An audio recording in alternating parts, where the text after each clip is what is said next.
Hey everybody, it's Dr. Jonny Bowden. It's August of 2020, and if you've been watching the news at all, you've heard a lot about a new miracle cure for COVID called Oleander. And that's what I'm going to be talking about today, but I want to preface it by saying I hope to God if you are finding this video 3 or 4 months from now, the end of 2020 or the beginning of 2021, I hope you won't even know what I'm talking about. I hope this discussion will have become irrelevant and we'll look back on it and go, were we really thinking that? But right now, at this time, it's an important thing to think about because there is a pillow manufacturer, a guy who makes a pillow, I think it's called My Pillow, who has, with no medical training, with no osteopathic training, no chiropractic training, no nutritional training, no health training whatsoever, not even a college degree as far as I know, certainly not a graduate degree, has found a cure for COVID, and it's called Oleander. None of this would matter if he wasn't talking to the President of the United States. So you will be hearing about Oleander. I saw an interview which I think all of you should watch because there are so many lessons to be learned from it. Anderson Cooper interviewed this guy the other night and he talked about the evidence for Oleander. So I thought that this would be a good time to talk not only about the specific topic, Oleander, but something that'll be relevant for you guys if you find this video long after the sane world has forgotten about Oleander as a cure for COVID. And the reason it'll be relevant is because it really speaks to our ability to evaluate information. It speaks to our scientific literacy. Do we even know what a double-blind study is? And I'm going to get into that in just a minute. But I urge you, if you don't know what Oleander is, and I hope that's true, I hope we've forgotten about this, what we Jews used to call mishigas. If we've forgotten about this in a few months, it's a great object lesson for scientific literacy. So here's the claim. This guy, the pillow guy, thinks that Oleander is a cure, that there are studies that show this, that there have been studies and it's been used to cure cancer, and he just went on and on about all these things. And so before we get into his claims, let's talk about what Oleander is and what it isn't. It's been around a long time. It is a plant-based compound. It is a plant, and the extract has been used for many different medicinal purposes. The first thing that you should know about it is it's a poison. In fact, it's the #1 way people commit suicide in Sri Lanka is with the Oleander plant. There was a movie made about a murder committed with Oleander. It's called White Oleander. So this is a poison. There's no question about it. Medicine.net rates it as likely unsafe when taken orally. Okay, that said, I don't deny for a minute that there are master herbalists and botanical experts with graduate degrees who are just geniuses at this stuff, who can combine essences from different plants, including some that left on their own devices would be poison, and can extract things and mix them in just a kind of magical alchemy, if you will, that comes from a lifetime of studying herbalism. And I don't doubt that there are some benefits that could be had from Oleander. It's not very well studied, but it's conceivable to me that a really expert natural healer would know something about how to use that in an individual patient. So I'll give you that. Now let's talk about the notion that it can cure COVID. So basically, when this guy went on TV, Anderson Cooper asked him all the questions that I wish I could ask these multi-level marketers who try to sell me this garbage stuff like electronic devices that measure energy in the world that nobody else can measure, all that kind of stuff. I'd love to have been able to ask these questions. So maybe you would also like to ask these questions of people who tell you that there's a hair growth formula and a formula for this, and they're good questions. And that's why I think everybody should tune into that interview, Anderson Cooper interviewing the pillow guy. But here's some of the questions he said. What studies are you talking about? And the guy said, there are studies, I've seen them. Well, you've seen them, where are they? Well, you'd have to ask Dr. Carson. I mean, they're done, I've seen them. Now, let me tell you something about studies, first of all, and about research, and about published research. I take some very controversial positions. I say that cholesterol doesn't cause heart disease. I say that saturated fat doesn't cause heart disease.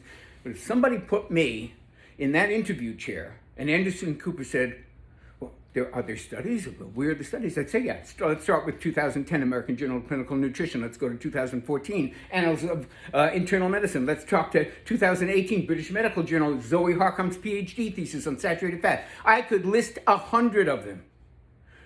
Are they right or wrong? No, but they exist. There are studies, peer-reviewed, published studies that you and I and anyone can look up online by simply going to pubmed.com. That's the National Institute of Health's library of every published study ever. There are over 30,000 studies in that database. Okay? That's what it means to have the studies. This guy could not point to one. He couldn't point to one journal. He couldn't answer the question, well, what university was that study done at? Didn't know. What researchers did it? What were their credentials? Were they biochemists? Were they PhDs? Were they infectious disease specialists? Who studied this thing? And the guy couldn't answer. And I think that speaks to so many important questions for this moment, because we are experiencing a moment in our country when experts aren't thought of very highly. So there's a lot of the sense of my opinion is just as good as those doctors don't know anything and all of that stuff, and a kind of downgrading of the prestige of expert educated opinion. Now, this is what I want to say about that. If you know my career at all, I've been writing since the year 2000, so it's 20 years of writing books and articles. There's a ton of stuff of mine online. And if you know anything about how I believe about this stuff, you know that I am no fan of believing in the religion of science. I studied with a guy who used to say, the entire New York City Fire Department doesn't have a single randomized double-blind clinical controlled study showing that water puts out fire. But guess what? They noticed that it did. So I'm very much someone who has always advised audiences and readers and clients and to take the scientific studies with a grain of salt. They are influenced by who paid for them. They are influenced by the biases, the confirmation biases of the researchers. They're not bad people. They're not trying to put anything over on you, but these things do creep into some of the science. And I've been very critical of some of the science, especially when it comes to cholesterol, heart disease, and saturated fat. I think the science is terrible. And that's what we've been saying. But, much like Winston Churchill said about democracy, much of the science sucks, but it's all we've got. See, when you think about it, we, naked humans coming into the world, all we have is our perceptions. So you take a baby. And I've had this fun, when we used to be able to fly on the airports, I'd find, there would be a baby in the line ahead of me, and I found that if you cover your hand like this, and then you go like that, they think you disappeared, because that's what it looks like.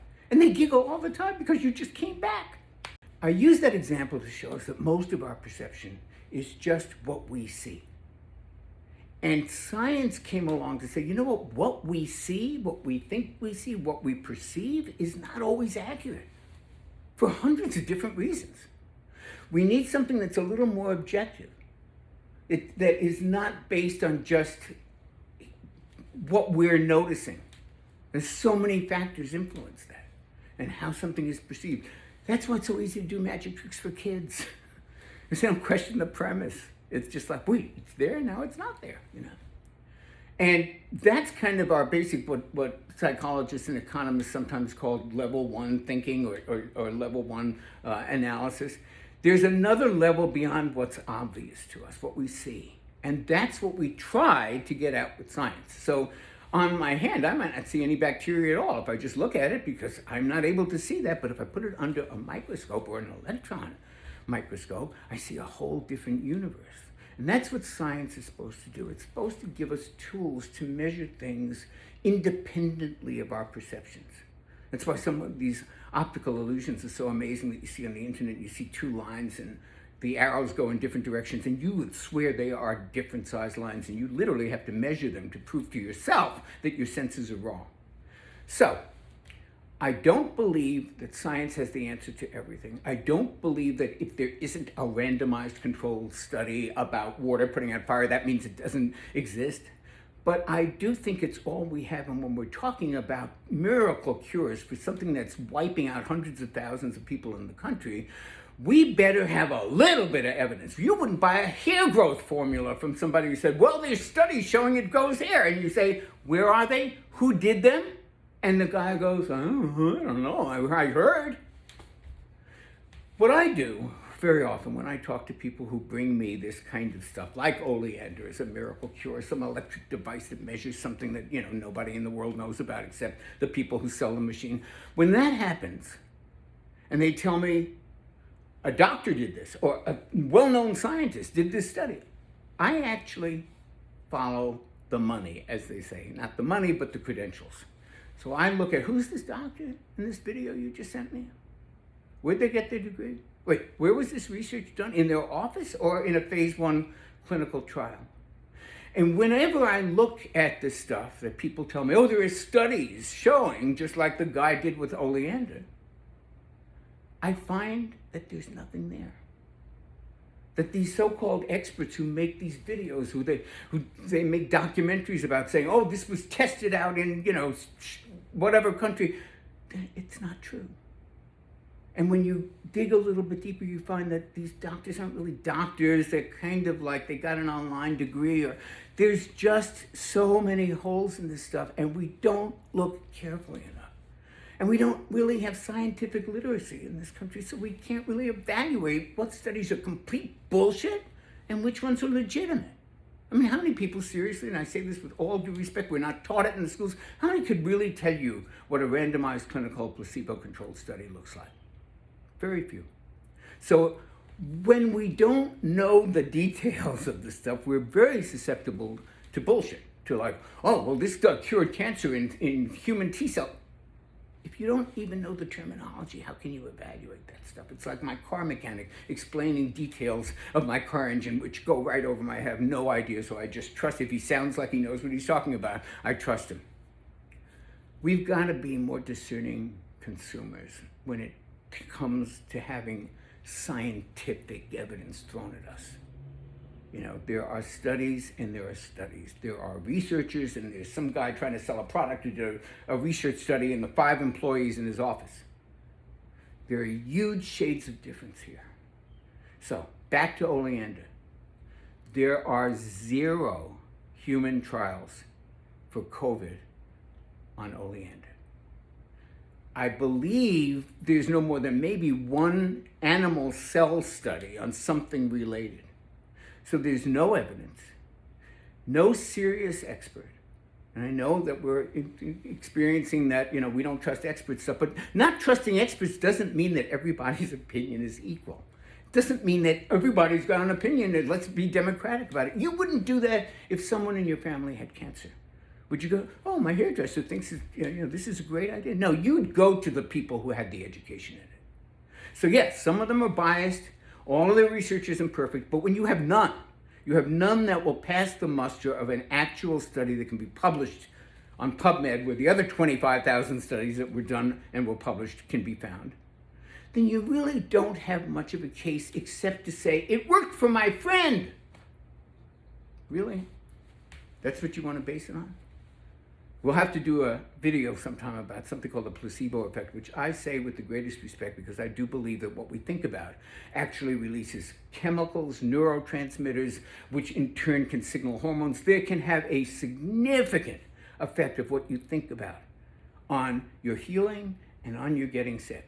That we call it the placebo effect, and we put it down because, it's all in your mind. But yeah, everything's all in our mind. It starts a lot of very healthy reactions. And I have seen people think that they got better from something because, the same way baseball pitchers think that they throw a great pitch because they threw salt over their left shoulder. Superstition, conception, belief system, all of that factors in to whether or not something, quote unquote, works. We need to see objective evidence, some objective evidence of something having an effect, of the mechanism by which it might have that effect. And none of that exists with Oleander. And I hope we won't even be having this discussion in a few months.